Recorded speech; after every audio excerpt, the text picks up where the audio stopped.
Right, Shalom. First, I'd like to give all praises unto Yahweh, Bahasham Yahushai, and double honors unto the apostles and elders of GreatMillStone, and honors to you brothers out there in the highways and the byways teaching this word in all sincerity and in truth. And I just want to play this clip, and speak about this UN human rights stunt a little bit, and then bring some scriptures out. So let's play the clip. For too long, the Human Rights Council has been a protector of human rights abusers and a cesspool of political bias. Regrettably, it is now clear that our call for reform was not heeded. Human rights abusers continue to serve on and be elected to the Council. The world's most inhumane regimes continue to escape scrutiny. And the Council continues politicizing and scapegoating of countries with positive human rights records in an attempt to distract from the abusers in their ranks.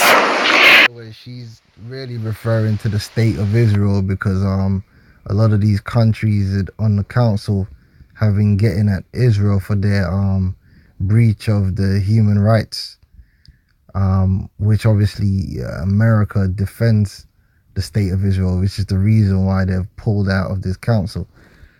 So it's all leading towards, first of all, the UN is designed to be a weak world government anyway, okay, which is supposed to add to the chaos so they can get a stronger world government out of the chaos.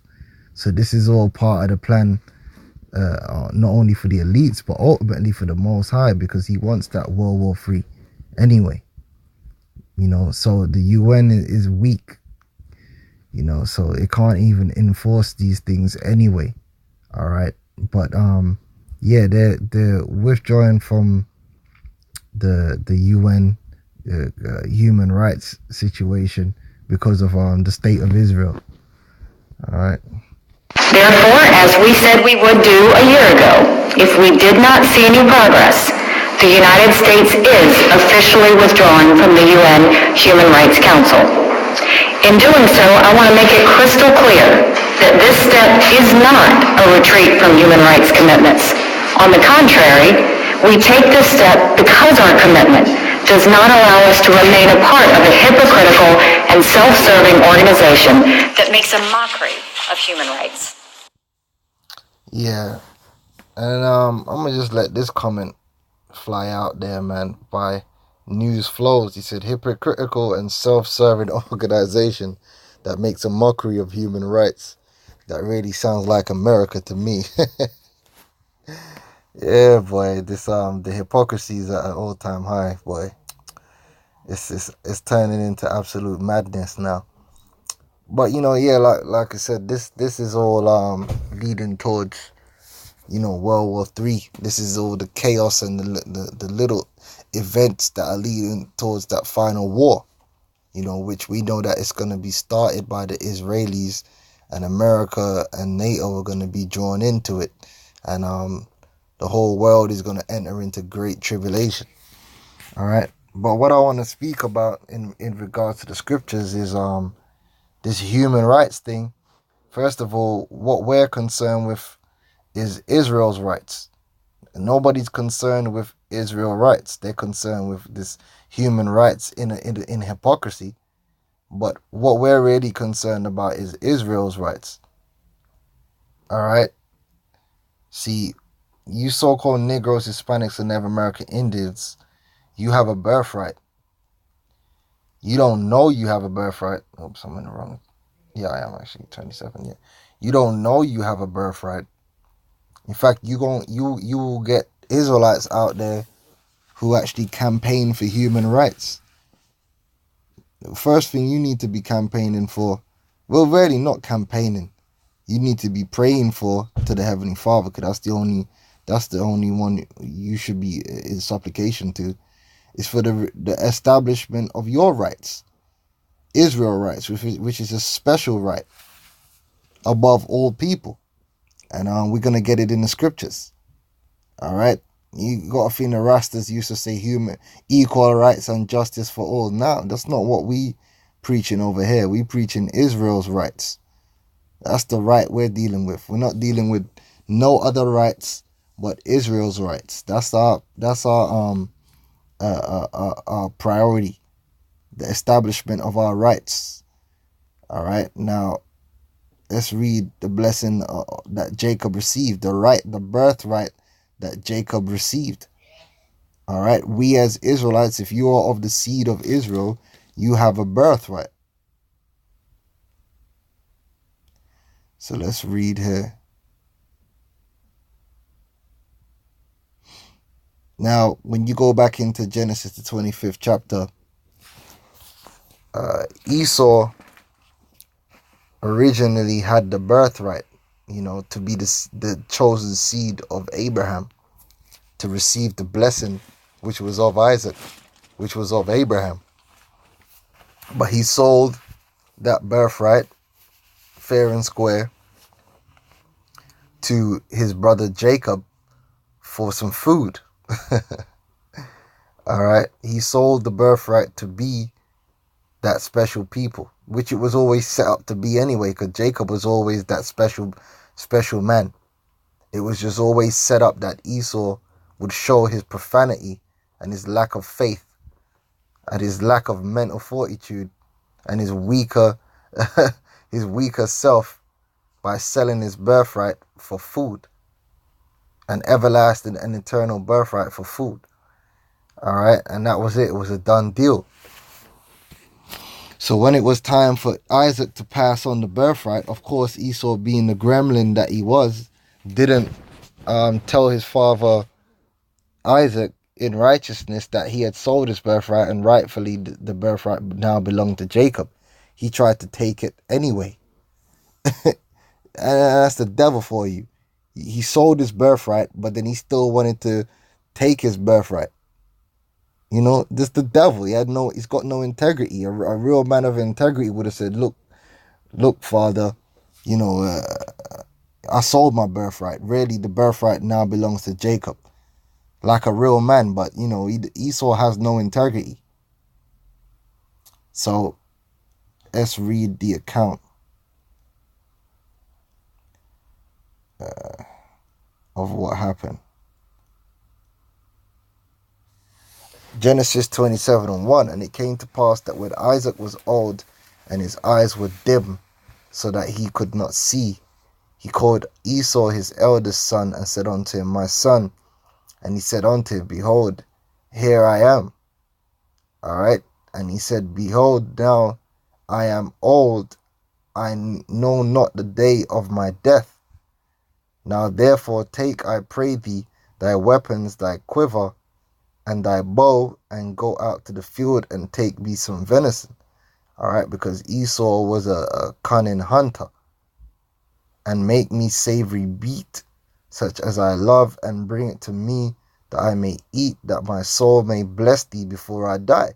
So Isaac intended to bless Esau because Esau was the firstborn, not knowing that Esau has sold his birthright to Jacob. And Rebekah heard when Isaac spake to Esau his son, and Esau went to the field to hunt for venison and to bring it. And Rebekah spake unto Jacob her son, because Rebekah loved Jacob, man. All right, Rebekah didn't love Esau. All right, saying, behold, I heard thy father speak unto Esau thy brother, saying, bring me venison and make me savory meat, that I may eat and bless thee before the Lord before my death. Now therefore, my son, obey my voice according to that which I command thee. Go now to the flock and fetch me from thence 2 good kids of the goats, and I will make them savory meat for thy father, such as he loveth. Hey, so she had skills to mask the flavor of the goat.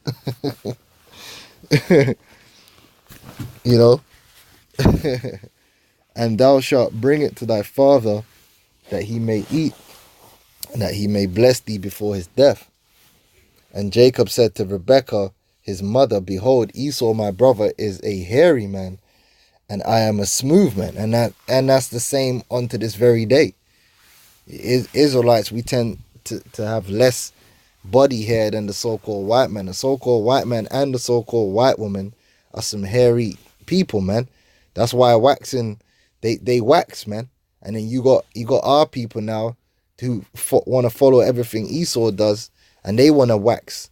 Like, you got a lot of these black women, they start waxing when they ain't really got no damn hair on their legs, and then they shave their legs when they ain't got no hair on their legs because they think that's what women do. No, that's what white women do. And then they end up making the hair on their legs grow to the point where they have to keep doing it, when really Esau's the one that needs to do that. You know, that's their thing. They're hairy people, man. They got hairy chest, hairy legs. In fact, I saw a so-called white woman today, man. Going to work, man. She has some hairy ass arms, man. I'm like, wow. All right. But anyway, it says, my father peradventure will feel me, and I shall seem to him as a deceiver, and I shall bring a curse upon me and not a blessing. And his mother said unto him, upon me be thy curse, my son. Only obey my voice and go fetch me them. And he went and fetched and brought them to his mother, and his mother made savory meat, such as his father loved. And Rebekah took goodly raiment of her eldest son Esau, which were with her in the house, and put them upon Jacob, her younger son. Hey, because Jacob and Esau lived like princes, man. You got to remember that Abraham was rich, and Abraham gave his inheritance. The majority of his inheritance went to who? Isaac, his chosen. And then Isaac was rich. All right, Isaac went just some poor man. They had money, man. We don't come from no paupers, man. All right, Abraham, Isaac, and Jacob, they were men that had money. Jacob had money, man. Remember, Jacob went to Laban and amassed substance when he was with Laban. But then remember that he would have had an inheritance from Isaac's possessions as well. That's how we had money to go down into Egypt to buy grain during the time of Egypt.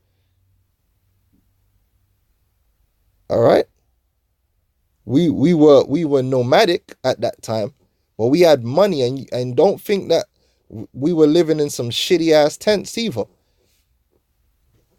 Even if you watch them movies with the Roman Empire, and they show you the Roman army when the consul or whatever, the general of the army, his tent was 5-star, man. We ain't just talking about a tent you buy at Walmart or you go Asda buy a tent and set it up. These people, if you had money, man, your tent was decked out. It was just basically a movable palace. Okay, draped in all the finest, So Esau and Jacob, just like Cain and Abel, they were like princes, man. All right, because Adam was a king. So Esau was decked out, and so was Jacob. All right. That's why it mentioned here, man, the goodly raiment. So look at the word goodly.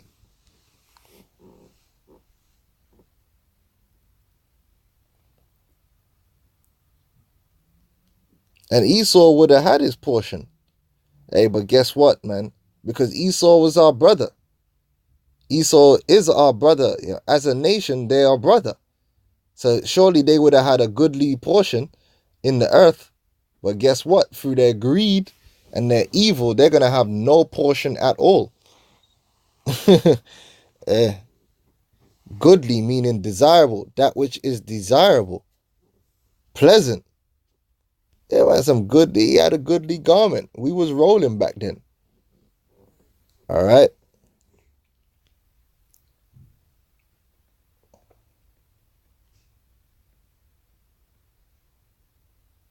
And Rebekah took goodly raiment of her eldest son Esau, which were with her in the house, and put them upon Jacob, her younger son. And she put the skins of the kids of the goats upon his hands and upon the smooth of his neck. So that shows you how hairy Esau was, man. Esau was hairy like a goat.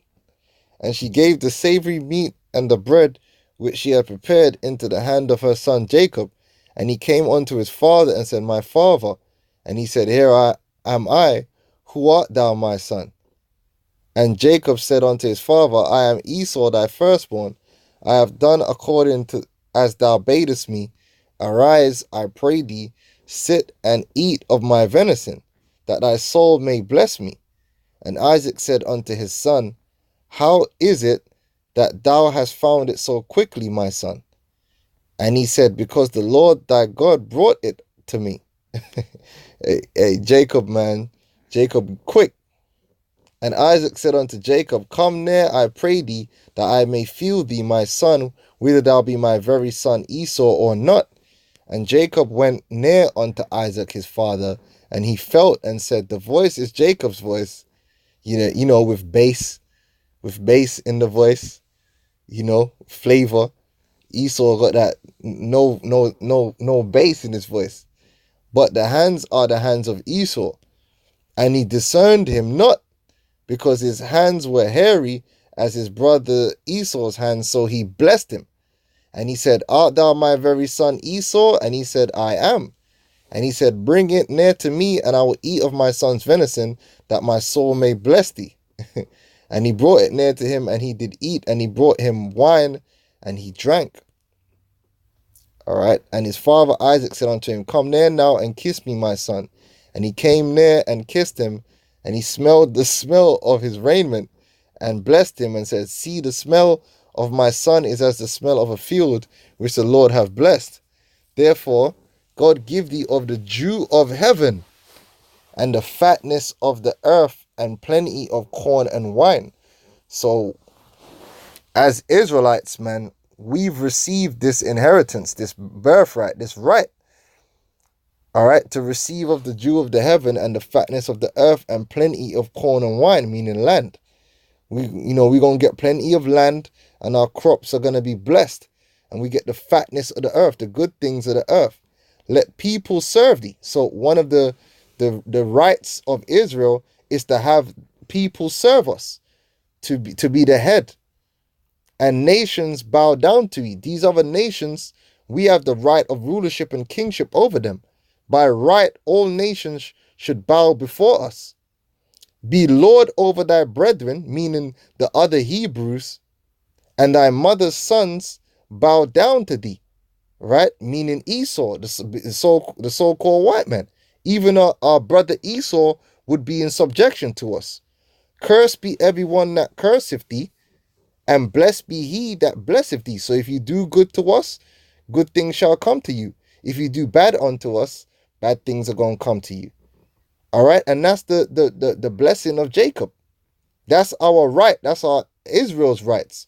But they're not in the UN trying to establish Israel's right, to establish our rights. That's not even on the agenda. They want to talk about some human rights, but they don't even do that. All right? You got human rights, women's rights, child rights, animal rights. What about Israel's rights? Hey, but guess what? You know who's going to establish Israel's right?